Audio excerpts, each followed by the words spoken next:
Hi, I'm Hanuman Dass, and I'm just so happy to be at Vichaar Manthan podcast today. So glad that Sumit, you've taken wonderful time to listen to me, and I'm excited to share ideas about Go Dharmic and the work that we're doing with all of you. So thank you so much. Love all, feed all, serve all. Ram Ram.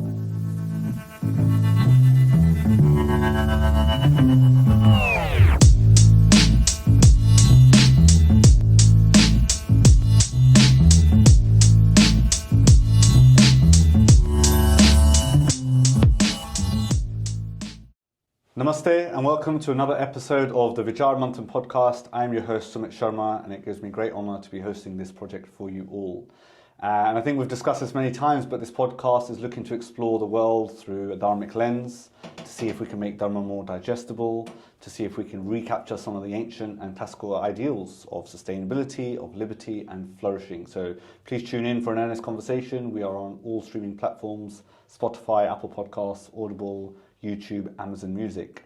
Very, very blessed today to bring to you Hanuman Dass ji, who I have got to know recently in more detail, and I'm very fortunate to receive his book as well. So namaste and welcome to the podcast. Thank you. It's amazing what you're doing here. Thank you so much. So I've got to know you a little bit, but maybe some of our guests and followers and listeners online don't know too much about you. So we'll go into the details of Go Dharmic, of your book, Moving Mountains, generally what Dharma means. But let's maybe start at the beginning. What did you do before this was your world? So I grew up in Luton, not far from London, and I was working in the financial markets as a trader. I had my own trading firm. And then I came across a book called Be Here Now. Okay. And that was written by Ram Dass. Mm-hmm. And then I heard Hanuman Chalisas of Krishna Das, and started to kind of look at the world in a slightly different lens. I mean, Ram Dass was a Harvard professor. His amazing stuff. I love some of his clips. When we used to take long drives as a family, we'd put on some of those clips and listen to the water droplets travelling up the wall and all the stories in between. It's amazing. Yeah, he's someone who really explored the world in a very open and human way. Mm-hmm. And that's what really struck me, was that he had no pretenses about him. He wasn't putting himself on a pedestal anywhere. He was just an explorer of the essence of the heart. And he said, us at Harvard, we're as neurotic as everyone else, but we're teaching people how to think about the mind. And he said India has many of the maps of consciousness that the world could really heal from and understand. So that really moved me, Wow. And we're looking at Harvard, we're looking at Oxford, we're not looking at the Mahabharata, we're not looking at the Upanishads to explore what's in that wisdom. And we've had in the Indian traditions thousands of years of exploration of That's the a very mind. good point. When we think of Oxford, Harvard, Cambridge, these kind of recognised institutions, at least here in the West, that's the benchmark. But you make such a valid point that we've had universities, scripture, literature for thousands of years coming out of Bharat, coming out of India. And I think you made a very good point that it's a guide to life almost. I think you were sort of going along those lines, that about consciousness, about who we are, the experience of life. So that's super interesting. Yeah, I think at every level, if something's been explored for thousands of years, then there's going to be something of value that we could look deeply into and value. And my co-author, Dr. Nicholas Sutton, and is at the Oxford Centre for Hindu Studies, he often would use an example that if you had something that was valuable, like say a 50-year-old watch, how would you value that? Or a 100-year-old item in your house? But we've got something which is thousands of years old, and yet we need to care for it and protect it and take it forward in a caring way, because otherwise, just like a house that's inherited, if you don't take care of it, then it turns bad, it gets damaged, it doesn't get looked after. So we have an incumbent responsibility with that. It's like somebody who's inherited a lot of money. If they don't take care of how they use it, then that will get lost pretty quickly. So I think you make a good point there as well about in the modern world almost, because sometimes you speak to people about, Sanatan Dharma, and we're talking about thousands of years old. It's like, well, how does that apply to my modern day life, And I suppose actually someone in your shoes who worked as a city trader in London, sort of busy life, money, Maya, all these kind of things. And then I guess this is where it's interesting. You've switched to a more dharmic outlook, I guess. Would you say that those things were adharmic? No. I think, as you all know, in Hinduism we have the 4 goals of life, Dharma, Artha, Kama, Moksha. I just think that we've completely, as a society, not just one particular community, but everybody is so focused on Artha and Kama. So it's just an imbalance. All are important. Yeah. I mean, Krishna says in Gita, I am Artha, when in line with Dharma. So dharmic prosperity is good, it's positive. Yeah. But we've just become imbalanced. So we've lost the goals of, for kind of, generally when I'm speaking to people, I kind of share these 4 P's. Okay. So we might have P as prosperity, P as pleasure, P as purpose, which would be Dharma, and P as peace, which could be moksha. Sure. So there's 4 P's, but really we really go after prosperity and pleasure, and we don't look at peace and purpose enough. So there's just an imbalance. Sure. Many trading community people will go and volunteer with us in Ukraine, right? Or, raise important funds that raise more than people who are considered, sure. spiritual I guess that makes sense. in terms of good causes. So I think it's hard to do in the West, though. The sort of following art and calm and pleasure, and like I think Western society is based on capitalism, corporate, that media influence, that kind of thing. So finding gems like Hanuman Dass, Gita, Mahabharata, epics that we speak about, not everyone is privileged to come across them. And those that do, they're touched and they're moved and they manage to seek liberation, I guess. Yeah, I think we're doing exactly what we want to do. Yeah, okay, that's true. So like if we think about the present moment, you've got time off at the moment, you've got, something you're doing, and then you apply what you want to do in that time. Yeah, so I kind of take away that that it's hard. We're doing what we want to do. If we want to work 25% of the day and do dharmic or seva activities for 25%, we'll do that. People do that. If people like Elon Musk can run 25 companies and lead them in a successful way, then we can balance a bit of work and a bit of thing. That's but true. we just need to find that balance, and if it's all about prosperity and pleasure, then we won't have time for the others. Simply put, so it's just rebalancing. I think nothing is either hard or easy. Like it should be easy. Like Hanumanji says when he's doing his work, he says taking the Lord's name in his mouth, everything becomes easy. The ocean becomes the size of a cow's hoof. Fire becomes cool. Enemies become friends. That's what he says. It should be easy. So from that lens, nothing is really difficult. Right? We're choosing what we do. I take the point absolutely, and I love the way you put that. Choosing shouldn't be difficult, but if you don't have the capacity or the capability to choose, or you can't discern between what's right, wrong, beneficial, useful for me, for others, then I think that decision can be hard. I think a lot of people are not stuck, but they're just not able to get over maybe themselves or their inhibitions or life's challenges. People are suffering. There's mental health crisis happening everywhere. I think we're in some trying times for sure. I think it's the nature of the world. So suffering is the nature of the world, like of existence. The Buddha would say that, right? Like, there's suffering. There is suffering. That's a core statement.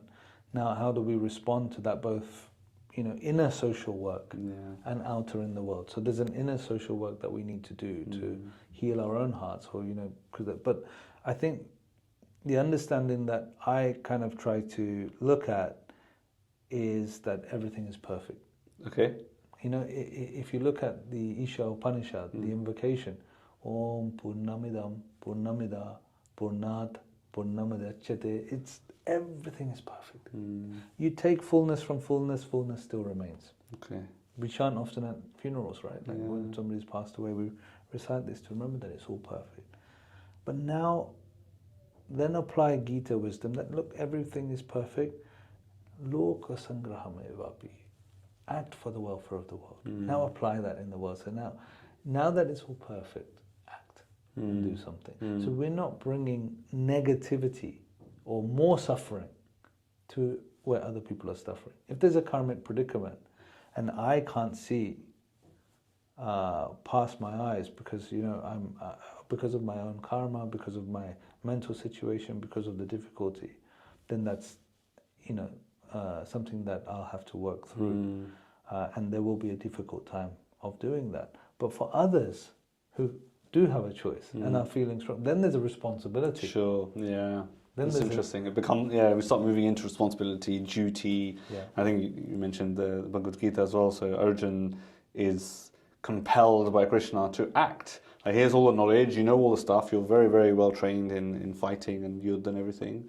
Yet he's faced with issues about sort of family ties and what his duty is. Yeah. And Krishna says in chapter 3, for the benefit of the world you should act.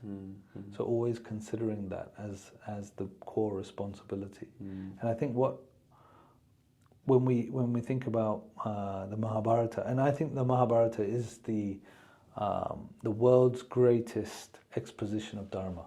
It's the exploration, 1 million words, longest epic in the world, and every one of us should explore the Mahabharata deeply. Even from a literature perspective, they from every level. From an academic level, from a literature perspective, from a spiritual perspective, from a cultural perspective, from every level. But where it really moves is the exploration of Dharma, like putting yourself in that predicament. Like Yudhishthira is offered to go to heaven, but he chooses to care for a dog. And the dog manifests as Dharma. So what is that telling us? Don't choose the pleasure, choose the dog. Choose compassion. Do your duty, be compassionate. Choosing to care for a dog is more important than going to heaven. Sure. That's what the story showed. And similarly, if you look at multiple instances of where Dharma lies, like when Duryodhana was born, Dhritarashtra was told that this child is going to cause the destruction of the world. Okay. He's going to be evil personified. But he said, how can I kill my child? It's my son. Yeah. It's my baby, it's my son. So it plays with you, throughout the scripture. And I feel that we are so divided, like, which club are you in? Who are you voting for? Which do you support? Which religion are you? Which this. It's so divisive. The Mahabharata is not divisive. It's for everyone. Yeah. It plays with you. It tells you that there's yin and yang and yin, and there's dharma and adharma and adharma and dharma. So Yudhishthira, like the exemplar of dharma, he stands quiet while his wife is being attacked. And it shows even the best people doing wrong, making mistakes and not protecting his own wife at that time. So there's a lot to learn. There's a lot going through, and we're centering everything around Dharma here. So I want to switch gears a little bit. We'll come back to Dharma for sure. But so after your sort of city trading years, you founded an organization called Go Dharmic. Tell me about that. Where was the inception of that? Was there a moment where you decided this is what I'm going to do, or did it take several iterations? Tell me about the early days of Go Dharmic. Well, I think I started to study and read everything that Ram Dass wrote. Okay. Anything that I could get my hands on to do with Hinduism, spirituality. I studied a whole load of courses at the Oxford Centre for Hindu Studies as well. And I was just reading everything I could get my hands on. I read all of the Upanishads. I read the Puranas, many of the Puranic texts, and really started to explore that. And everything I could understand about Neem Karoli Baba. Right. Because he was the force of love that inspired Ram Dass, and I really grew a deep connection to Neem Karoli Baba. And when a Westerner approached Neem Karoli Baba and said, how do I become enlightened? How can I raise my Kundalini? Maharaji would say, go and feed the poor. Okay. Go and serve people. And they would be like, what do you mean? I thought you were going to teach me a mantra or show me... Just zap me with something, like give me the magic spell and I'll be enlightened. But he said, go serve people, go feed the poor, go help others. That was his message. And for me, that really resonated, because it was, if you think about it, you're not asking for something for yourself, you're forgetting yourself. You lose yourself in the service of others. Okay. And in losing yourself in the service of others, you then actually, the ego calms and you're just in service. You're in distribution. And then you're divinely connected. Okay. So actually, there is no liberation without others. We always think of self-realization. Yeah, actually, it's true. People think I can go sit in the mountains, chant, and I'll be free from whatever worldly burdens. But it's interesting. You do need the others to. It's for the uplifting of society. If you can help others, you can. Well, if you believe that it's all divine, then if others are suffering, then we are not divine. You're not liberated.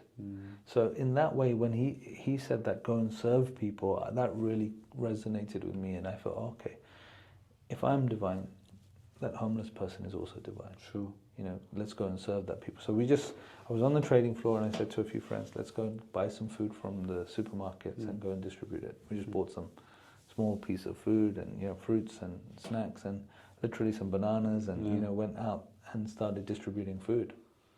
And that's how That's how Go Dharmic started. Yeah, just very simply, with an act of wanting to do something. Just go and do it. That's the service, not over-plan. And that's that bias for action as well taking place. Like, instead of thinking or analysing, just take a step, go and do. So I often use the example. There's Sri Ramakrishna, who was in the temple, beautiful philosophy, great saint, great leader. And then there's Swami Vivekananda. They're both the same tradition, but they're different. One is the Vedanta. One is practical Vedanta, applied Vedanta, that goes out into the world and distributes that knowledge in a practical form. So he said, feed the poor. To the poor, God comes in the form of bread. Yeah, very well put, yeah.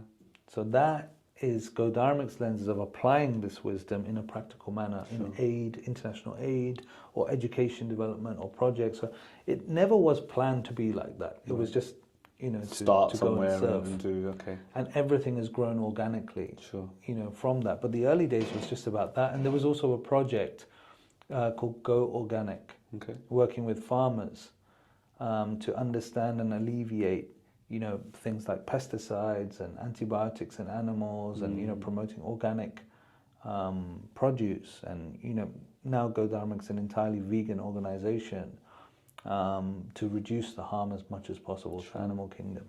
And that's ahimsa, that's, non-violence in action right there. So how many years has Go Dharmic been around then? I think it's 14 years now, okay, since the inception point. And it was around food and it was around initially, but now there's multiple campaign areas. There's lots of, I get the emails, join us in the Himalayas or on this trek and that kind of stuff. So what are some of the key activities, key things that Go Dharmic is doing, say, in a calendar year? What are some of the hallmarks that people could look up and How long take have you part? got? There is so many. Right.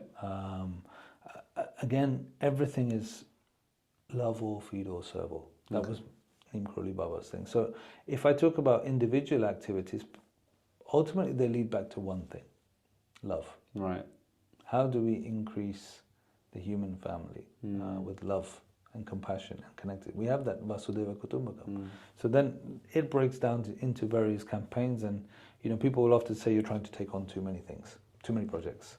We've probably got about 25 projects. Wow. Okay. Currently going. So you need a whole group of people behind you to support this. We just need one. Okay. Sure. We need divine backing, and but ultimately, if you look at it in this way, it's all prasad distribution. Okay. How do we distribute prasad in different forms and different shapes and places? So if we offer it to the Lord, then the Lord should use us for distributing that prasad, not thinking that it's just us doing. I'm going to be slightly skeptical here, and I'm just trying to take this from the lens of someone who runs a multi-billion-dollar organization or whatever, logistics and stuff, to say, well, you need manpower to distribute, you need a supply chain. How is this a sustainable organisation? Have you put measures in place to make sure Go Dharmic can carry on? And has there ever been times where things have gone wrong and you sort of... Of course, every day. So, to break down some of the projects that we have to kind of understand that, like, there's a forest project called, to reforest the Sundarbans, it's called the Dharma forest. Okay. And we want to help educate women, help them get employment, help them reforest the region. That's in the Sundarbans, very specific to that place. That place is hit with cyclones every year. Right. They're living on $3 a day, very poor location, very difficult to get to as well. Sure. You have to go by boats to visit these places that are quite remote. And that's just one particular region of challenge. The Himalayas has completely different challenges. London has completely... Glasgow, such a huge... school children's poverty rate. Right. Children going to school hungry in Glasgow. Really? Very That's high. terrible. One of the highest in the Western world. I mean, UK That's has... here, that's like... Yeah, well, even the UK, we have the highest rate of homelessness of all developed countries. I didn't know that. Wow.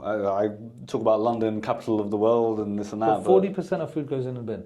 That's terrible. So we have lots of problems, and suffering is the nature of the world. Like, the Dalai Lama always inspires me with this thing. He says, I lost my country, I lost my home, I had to run away as a refugee, and now I live in India. But, by and large, I'm very happy. And he maintains a positive disposition in the face of all of those challenges. So some of the challenges completely, I'll tell you about one. We were donated by L'Oreal a huge amount of sanitizer during COVID.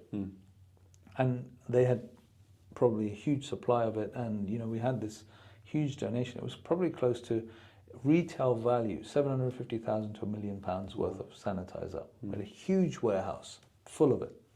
And we thought that, look, this is a great way to serve, because we can distribute that to people when and if COVID rises again. And the cost was so high of sanitizer, sometimes £8-9 It was bottle, crazy, right? yeah, maybe. But nobody wanted it. No, hospitals wanted it. Hospitals couldn't take it because they could only procure from their listed From their suppliers. own suppliers, right. Schools didn't take it. Nobody really wanted it. And we thought, wow, we might be stuck with a huge quantity of sanitizer. But we always be positive, proactive, try to find a way to serve. And Ukraine war happened. Right. And there was a massive shortage of sanitizer in hospitals in Ukraine. And then we worked with local Ukrainian groups and charities, and we shipped the entire load to Ukraine, where it was helping serve in hospitals. So where there's a will, there's a way. There's that indomitable will.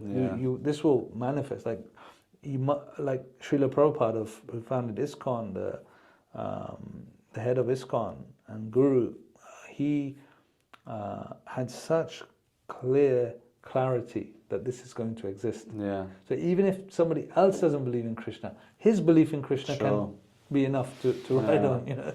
So I believe that this has to take place. Absolutely. And I was reading through this copy of the Dharma for those who haven't seen it this morning on the train, and there's lots of articles and great stories and messages of some of the campaigns and things that you're doing around the world. I tuned into the 108 Jalisas that you did for Hanuman Jayanti Janmostava, and you had Krishna Das on that as well. Talk me through that relationship. How have you got close to Krishna? He wrote the foreword in your book as well. I mean, he's just the most incredible and beautiful human being. He lived with Neem Karoli Baba. So, his experiences, of what he's been with is pure love, pure compassion and love. And anybody who hears Krishna Das sing a Chalisa or any kirtan can't help but be moved. It's true. I feel the same. We were discussing earlier.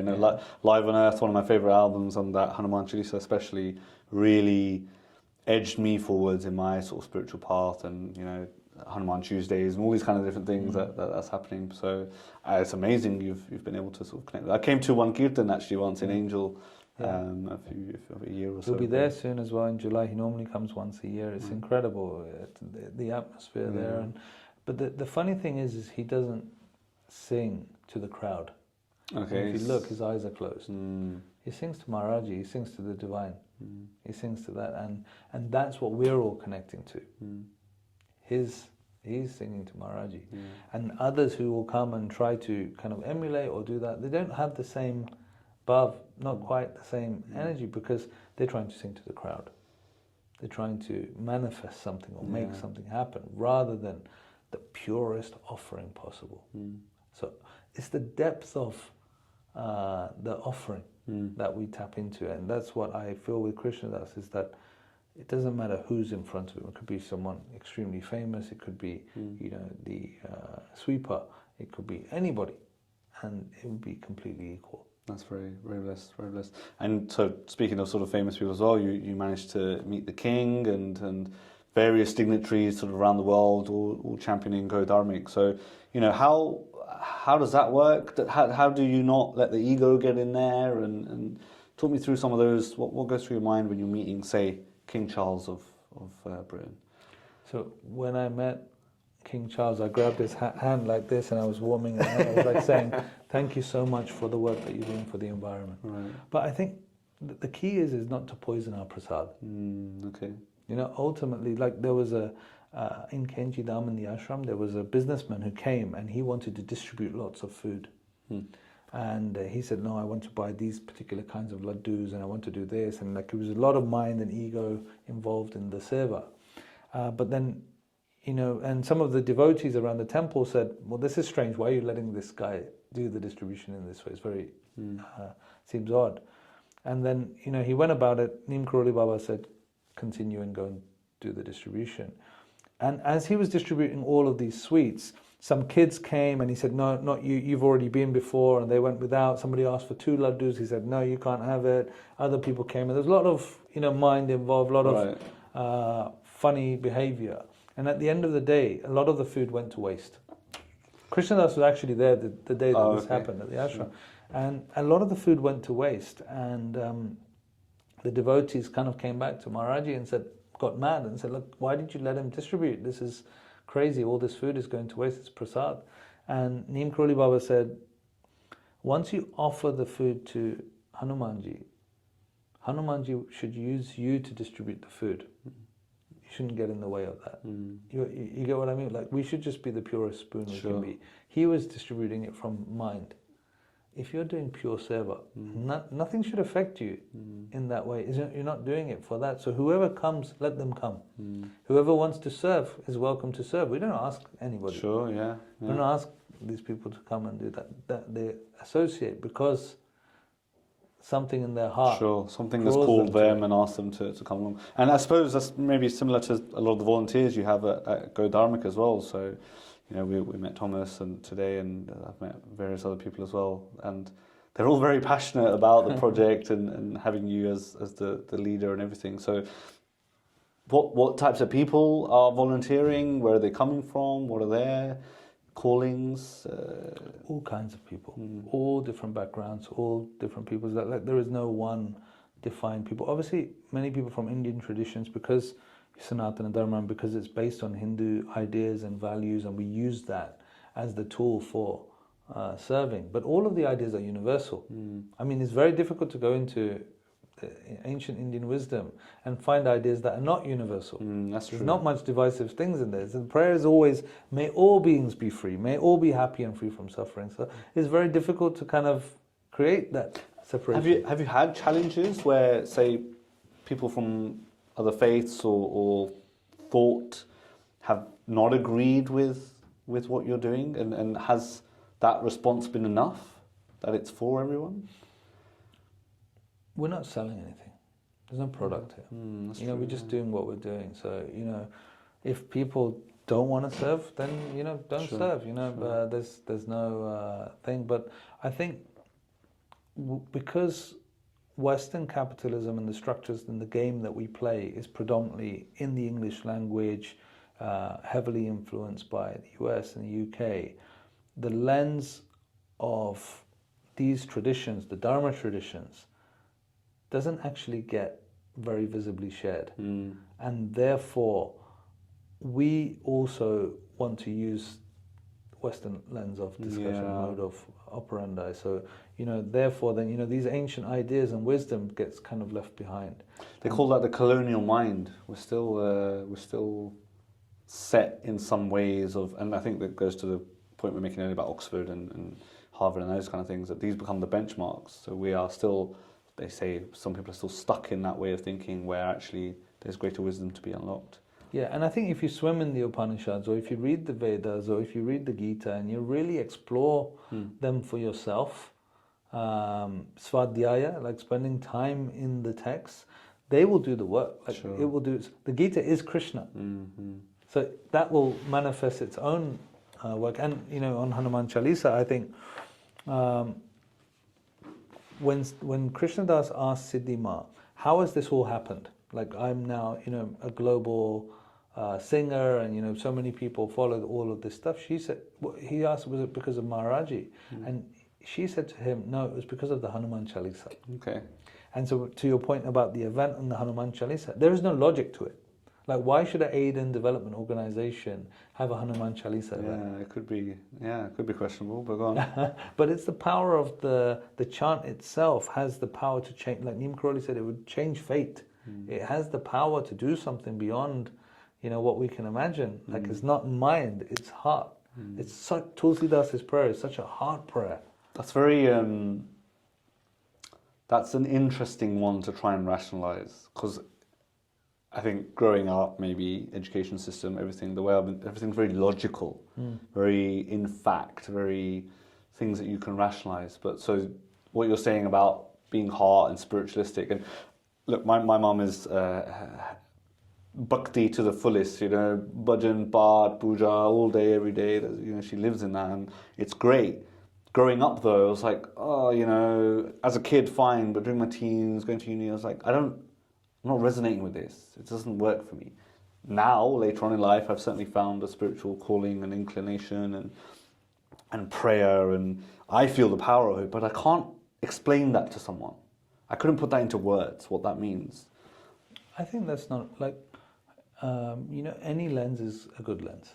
As long as you're trying to do something good in the world, whether it's based, like, if you look at from a logical perspective, I would say things to people like, do you know how much we spend on military every year? How much do we spend?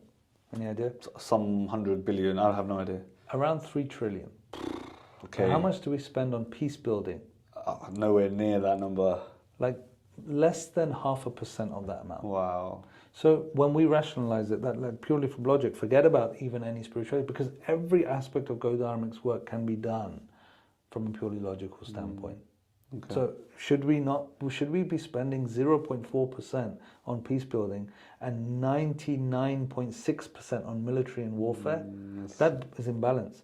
Or another question I often say is, what is the population of wild mammals on the earth? No idea. 2 billion, no idea. Probably about 3%. If you look at mammal populations in total. So that 96% is human beings and domesticated animals, or factory farm animals, or farm animals. It couldn't have always been like that. No, it was wild, right? Right. The whole world was wild. Yeah. And now we've just destroyed wildlife. That is sad. So as an advocate in our organization, we have to point out these things from a logical standpoint and saying there's a need for a strong Go Dharmic. Why? Because we're going to be a voice for non-violence. If you go to COP event today, I was at COP, they're serving huge steaks of beef and not understanding how this is environmental sustainability. They don't want to look at the question. One of my friends says it's the elephant in the room, animal agriculture. So we'll have to tackle that head on and present it, because we stand for logical non-violence, application of these principles. So that's, if a person is not keen on heart-based intuitive wisdom or kind of that tradition, all of this is logic. That's good. That's a fair answer, actually. Is there an article on that stuff? Because I was reading this morning, 8 Principles of Dharma, and I think this is very well put. So on the VM podcast, it's centered around Dharma, as you know. And so trying to define that word, every guest has a different answer. And in Vichaar Manthan, we've surmised it to things like heat, meet, breathe. So, that which is for the greater good, that which is nullifies harm and that which is loving and compassionate. But that's just one way of doing it. I really liked your article in here about the 8 principles of Dharma, going through compassion, non-harming, friendship, truth, selfless service, charity, peace, and love. Could you share a few thoughts on this? And so defining Dharma, basically, how do we? Well, it's like, I mean, if I come back to the Mahabharata and my application of those ideas with Go Dharmic, the first thing the Mahabharata says is Dharma sukshmosti. Okay. So Dharma is a subtle matter. Like Ram Dass would say, I'm not interested in your role. Like, what do you do for a job? I'm interested in your soul. Okay. Your heart to heart, that. Dharma sukshmosti. Dharma is hidden in the cave of your heart. Okay. Right? So it's not going to be something that's, here's a box and here's Dharma. Sure. And that's the first thing we should accept, that it's not going to be a simple exercise when you go into this. There's a 1,000,000-word epic that explores Dharma. It's not 10 rules. Sure. It's a 1,000,000-word epic. And that's there for a reason, and the Gita is within that. So the first thing is it's going to be very profound, very deep, very essence.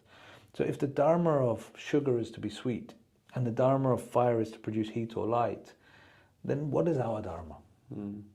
What are we essentially here for? What is our purpose? What is our cause? And what should we do? That is the essence. Right. And Krishna will define in Mahabharata, Dharma is love for all beings. Okay. When we work for the benefit of the world, we're in Dharma. And Krishna says, Yada yada hi dharmasya glanir bhavati bharata abhyuta nami dharmasya tada atmanam shriyama. So if Krishna is saying, whenever and wherever there is adharma, I manifest myself to work for the world for Dharma. That's Krishna's purpose. What is our purpose? If that's the divine purpose, really makes you think, Dharma should be the foundation of life. It should be our heart and soul, and then everything else, all the other goals should come around that. Pleasure in line with Dharma, artha in line with Dharma, moksha in line with Dharma. Beautifully put. Very, very nice. Thank you for sharing. So I want to move on to your book that you wrote, and I was very fortunate to get this from you I think at Diwali last year. So Moving Mountains, and you've produced it with Dr. Nicholas Sutton from the Oxford Centre for Hindu Studies. You've had Krishna Das write the foreword. What brought you to this? What brought you to write this book? And talk me through what you were thinking at the time. This is the third book we've written together. Okay. First was Power of Dharma. The second was Pearls of Wisdom from Hinduism. And this one is very different. Okay. This is... so firstly, we wanted to produce it very nice because there's not much in terms of, something that people can treasure for the Hanuman. Normally it's a flimsy little booklet. I picked up a small one and I've got plenty at home. But this is very, very nice. Yeah. And the kind of... The trick was that, people might not always read books. They might take something and then they not really value it. But if you make it nice, then there's a good chance that, So we're trying to sugar sweet the wisdom so that, it's certainly worked on me. And it works, it's a nicer way of packaging. Like medicine, when I was young, I didn't want to drink cough medicine, but my mum used to call it Superman medicine, and then I thought, it's got a big G on the front. Maybe it's things. So maybe we need to do some of these things in our tradition, in our work, to make sure that it's more digestible and palatable. But the Hanuman Chalisa changes fate. It is such a prayer of love of Tulsi Das that it's too sweet for this world. Okay. His sweetness of the Ramcharitmanas and Hanuman Chalisa is so profound and so deep that you can only be swept away by that love. And today in the world, we don't really think about this in this way, but Hanuman Chalisa is actually one of the most recited prayers in the world. That millions and millions of people recite it every day when they're going for exam, when they're going for a cricket game. There's Hanumanji inside the Indian cricket team changing room when they pray. Lots of gyms in India as well, you'll see. Hanumanji you'll see, and if somebody's scared, if a child is scared, if we're going for any kind of big piece of work, people recite Hanuman Chalisa to get strength. You get that power to get and strength. That I love this line here that you've put in from Neem Karoli Baba. People don't know that every line of the Hanuman Chalisa is a Maha Mantra. And I think you said this to me, in Diwali, and like I might have known it, but until I heard the words, I was like, oh my God, actually that's so true. And then I've actually started to analyze each verse in its own sort of regard, whereas before it's like recite the thing, the whole Chalisa and what have you. So I've certainly been on a personal journey with Hanuman Chalisa only recently, last couple of years, and actually it's interesting. During lockdown, watching a lot of movies and what have you, and I really got into the Marvel series, Right. Iron Man, Hulk, this and that. And it's an entire universe of films and great piece of work. And someone asked me, who's your favourite superhero? I was thinking, Iron Man, this and that. I was like, surely there's got to be some, Indian superhero. I was like, yeah, there is. Hanumanji is the superhero of superheroes. The power that, and I'm talking from the stories I've heard growing up. Yeah. Right, the powers he professes and what he's able to do and the siddhis that he has. Like, this is like the god of the superheroes. This is my favorite superhero now. And I really just channel my efforts towards, learning Hanuman Chalisa in more detail, reciting it, getting into the details. And honestly, I feel my life is so much better for it. And again, it's this spiritual lens, and I can't, maybe I'll do better, but I find it difficult to put that into words to explain to someone who perhaps doesn't know what Hanuman Chalisa is or isn't at all spiritually inclined. Yeah. Well, he's the exemplar of Dharma. And he's Ram ki swas. He's the breath of Ram. So Shanti Deva, a great Buddhist scholar of 13th or 14th century, he said, there is no movement without the wind. There is no good merit without perseverance. And the wind is Hanumanji. He's Pavanasutta. So if we think about it in that way, he's everything. He's where we're moving forward. When we're taking things, divinity, he brings us back to Ram. He's that force. And so as an exemplar for us, anything you look at regarding Hanumanji is a good example. He should be the ideal. Vivekananda said, we need to be like Hanumanji. So, Neem Karolibu said, serve like Hanuman served. That's his words. He said, serve like Hanuman served. So when we look at that example, how did he serve? He did nothing for himself. All he was doing was constantly serving. When Sita gave him the necklace of jewels, he just crunches it. He says, where's Ram's Naam? And this, none of it matters to him. So you're right, as a superhero, as an example of how to be, how to live a good life, how to be strong, how to be devoted, how to not suffer. Hanumanji relieves all suffering. He's that force which removes suffering. Always very joyous, and I remember one clip, I think, in the Mahabharata where Bhim Sen is walking through the forest and Hanuman there is sleeping and his tail is out, and Bhim's like, full of ego and anger, who are you, move, no, move me if you can. And he couldn't do it, and I think Bhim was humbled in that approach there, where he met a power greater than his. And that's an interesting example, because they're both Pavanasutta, they're brothers. They're of the wind. The difference was the ego. Hanumanji did it all for Ram. He did. I mean, Bhim is also a Pandava, but he's swayed by his ego. He's obsessed. In fact, there's one story with Bhim where he kills the Kauravas, right? And then he goes up the mountain to his son, and he says, "Son, did you see everything that I did? All of the battle?" And then his son says, well, "I didn't see anything. All I saw was the Sudarshan Chakra, Krishna's weapon, killing all of the Kauravas." Okay. And he was like, "Wow, I thought I did it." And we have this kind of narrative a lot within Indian wisdom. So in the Kena Upanishad, there's a story similarly of the gods, where Brahman, the true spirituality, the divine consciousness, was there, and Indra could not move it. The wind could not blow it. The fire could not burn it. Nothing could move it because it was beyond the beyond. And so I think this Hanuman Chalisa, what it does is it gives us the force to put all our work to God, just offer it all up and work from a truly spiritual perspective. And there's not a lot of logic to why this book exists. Okay. But it's more that the heart of who we are and what we can do, how we can work from that example. Because from a social action perspective, which is the area of work where I'm interested, international development, aid, helping others, developing education facilities, schools, disaster relief, like any disaster in India, how do we make sure that we're serving in any disaster? And then in the world, war zones, any place, how do we really expand that in a amazing way, but also be like we're not doing any of it? Interesting. You've got to empower others and have people come on the journey with you and know that they're helping for their own reasons. Great stuff here, Hanuman Dass ji. What we're going to do now, we're going to go into something called the rapid fire round. Okay. So I'll ask you a quick set of questions and then we'll come back into some of the main stuff. So, Sure. If you were stranded on a deserted island, you could only take 3 items with you, what would they be? Good question. I take my mala. Okay. Or people or only items? Whatever you like. It's your question. Let's keep it to people. Let's keep it to items because otherwise then it gets silly, huh?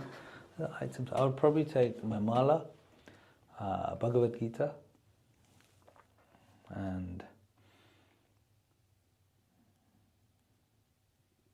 a collection of the Upanishads. Okay, sure. Excellent. What's the most profound piece of advice someone's ever given you?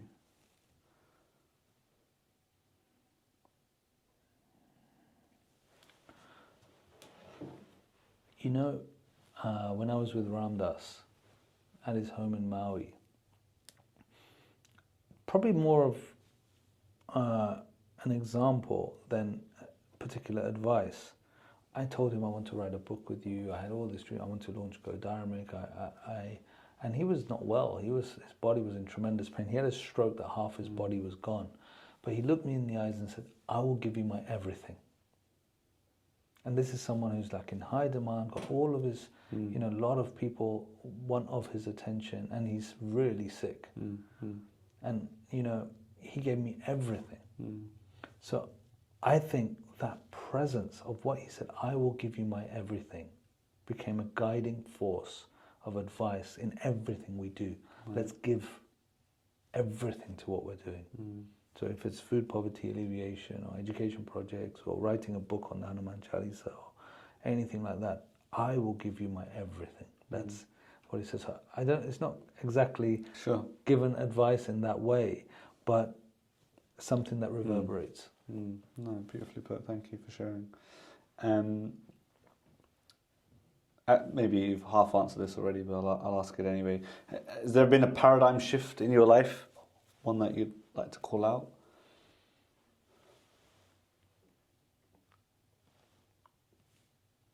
I think I've always been a person that's seeking highs. So, you know, I want something better. But previously it was more materialistic search, getting into trading for that very reason, right? That's where the financial markets is. That's where people generate a lot of financial prosperity and so on. And, you know, enjoying myself with friends, growing up, living that life. But then, you know, what's higher? What's more? So I don't look at it as a shift from bad to good, or I think it's too simplistic. Like there's not a spiritual life and a material life, there's only life. And everything's an evolution towards the divine. So I think there's, you know, definitely some learnings that have happened, and, you know, Maharaji is like, I don't feel like I've chosen this as much as, you know, he's picked me up from the scruff of my neck and placed me into this seva to do this thing. And that is, like he said, love is the strongest medicine. It's more powerful than electricity. Well, that's a force.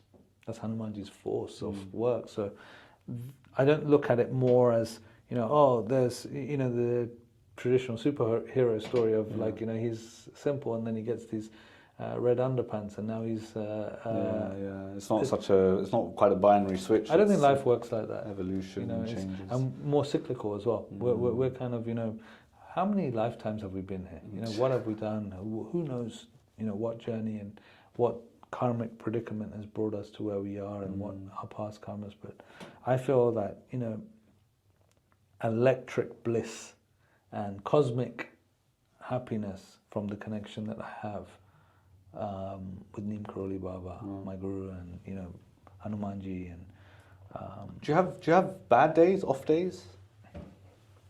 Because this all sounds very like, I can feel the energy from you. I've seen you before in rooms, and the way even volunteers sort of speak of you. And my job here is to ground us all and sort of test and prod and have an earnest conversation. So you're still human, right? Bad stuff happens. Sure. All the time. Bad stuff happens. But you have a choice that, like, how are you going to manage that, right? Like, inside, I have a firm belief that everything's perfect, but bad stuff's going to happen. Like, there is no choice but to encounter bad stuff. Sure. It's going to constantly happen, and it does constantly happen. And we have to deal with difficult circumstances and challenges, and look at the world right now in terms of war zones of like people. Imagine, tens of thousands of children being killed by weapons of destruction. So in the face of all of that suffering, cyclones like COVID, I tell you, during COVID, one of my we helped thousands of people with Go Dharmic, oxygen cylinders, and mobilizing kind of oxygen to help hospitals and developing hospitals. But our CFO and our very dear brother and friend, he died right next to us, and we couldn't do anything to save him. Now, how do you respond in a situation like that? Do you go in and you go down? Like, bad stuff's happening. Sri Ram's, the Lord himself, wife was kidnapped. He was homeless, but his own father, asked him to leave. And all of these things that happened, but yet he was in the forest and, distributing love and doing his Dharma in the best way that he can with the circumstances that arise. And I think if you have that expectation that bad stuff is going to happen, but you have a choice of how you're going to respond to that, then that gives you great strength. And you have all these resources, and you have a mala, constant Ram Naam, that, Ram Naam karne se sab pura ho jate. From that name alone, you just keep reciting that name, and it's the raft to protect everything. Beautifully put. I got into a bhajan recently. Says, Hamare saath, Shri Prabhu Nath, to kis baat ki chinta. And I gave a talk at KPMG at the Diwali event, and I spoke about this. I say, look, it's very, it can sound airy-fairy that when God is with me, I'm fine. But actually, what I take from it is when I emulate the characteristics of Ram Bhagwan, then I'm close to him. Then I will get through any challenge that there may be. And you put it well, he had his fair share of challenges in his life. And that's why he's worshipped as Purushottam Ram, as man manifest, as the ideal son, ideal husband, ideal etc. So, great story there. Yeah, Maryada means like the responsibilities and how we. It's not actually the challenges. Challenges are 100% going to happen. How we respond to those challenges. What are the tools that help us get through that, and that overall mindset towards dealing with it, with emotional intelligence. Have you ever heard of emotional intelligence? EI as a concept was largely founded by a guy called Daniel Goleman. Okay. Daniel Goleman lived with Maharaji. Okay. He lived in the hills. And he said, I came from the seat of academia, Harvard University, as a psychology professional. But when I went to the ashram, Maharaji would care about whether we had a blanket or give us food or, give us something to eat and take care of us and, say, are you cold? Or like, and, being so loved, he said, we in Western psychology have clearly missed the point. Human potential is so much more. And so I think we can learn more from our grandmothers or, more from people who, shower us with affection and love. And that human connection is what is a missing. Yeah, no, very well put. Thank you. Is there anything that keeps you awake at night? No, I sleep really well. Yeah, I really do. I just That's put good. my head down and I fall asleep, and then I wake up 6 to 7 hours later. Lovely. I don't set an alarm. I don't but I just obviously there's like things that make me really sad. Right. Divisiveness. The fact that we act like we're all part of, our own football clubs. Okay. And it can become quite silly when we're talking about universal love and compassion and helping others, and then the suffering we cause, like from violence. It's particularly the animal kingdom, like what we do to nature and what we do to the animals. I don't think people are aware of the facts. I mean, you presented some earlier, but it's quite dire. I mean, it's directly linked to the destruction of the planet, like the 6 major extinctions that we're heading straight into as a planet. It's directly linked to how we treat the animals and how we treat nature, what we do to the forest, what we do to the rivers, how we pollute the rivers, how we think. So, these are challenges. Like, one of my friends, Professor Peter Singer, he said, look, he's the world's most renowned ethicist, one of the most academically known ethical scholars. And he said, I gave 25 arguments to my friend about why we should be vegan. Right. And his friend said, you know what, I completely agree with you. You're absolutely right. But while they were saying it, they were cutting chicken and eating at the same time. So logic alone is not enough. Yeah, sure.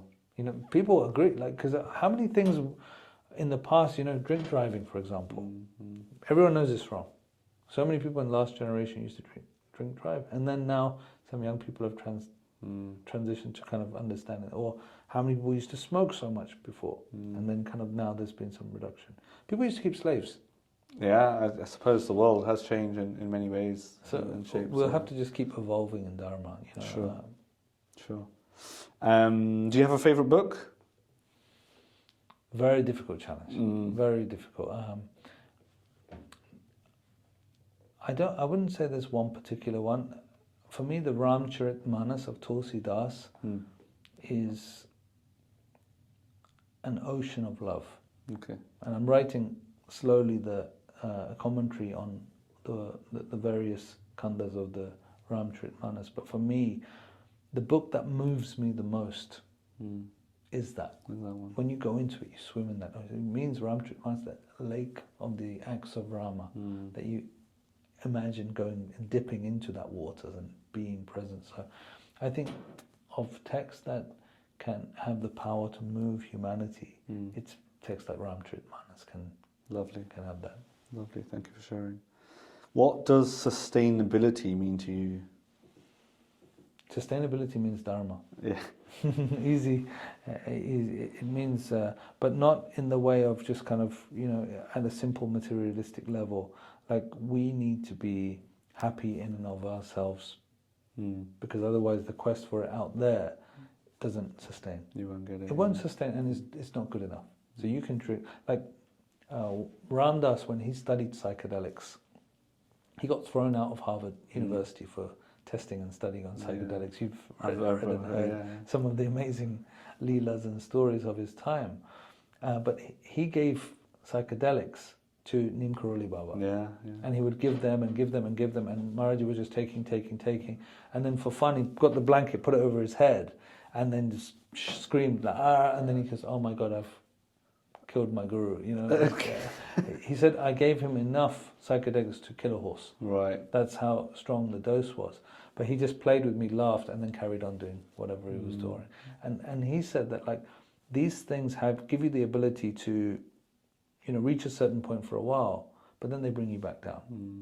So they're not going to be the sustaining source. It's this Hanuman Chalisa, it's inner spiritual strength, it's having that force of inner conviction and that happiness within your own heart is the only way to create sustainability. Okay. No, very good.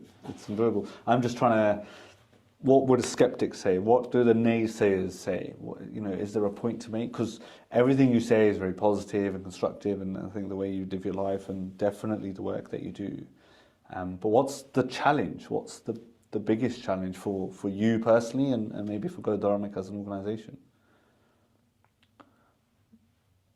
I think the biggest, the skeptical part is us, is that human nature. We don't trust each other. We're not working together. We don't come together as one and kind of support one another. Support is another word for Dharma, which is a really good way, like, how we should. I mean, this center is a beautiful example where we're sitting now at the Sustainability Center, International Sustainability Center, supporting, coming together, working with Go Dharmic, working together, us helping each other and working together. That is actually Dharma.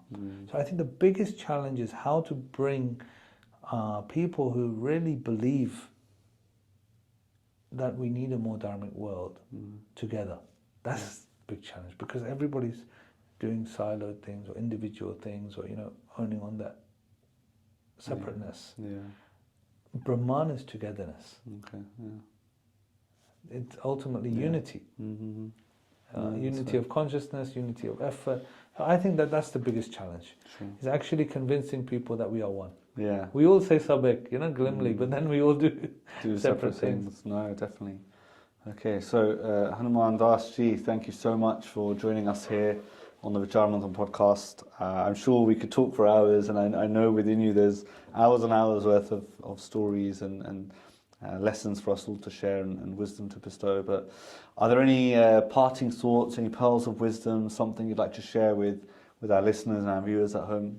Yeah, just as a final message, just firstly, thank you.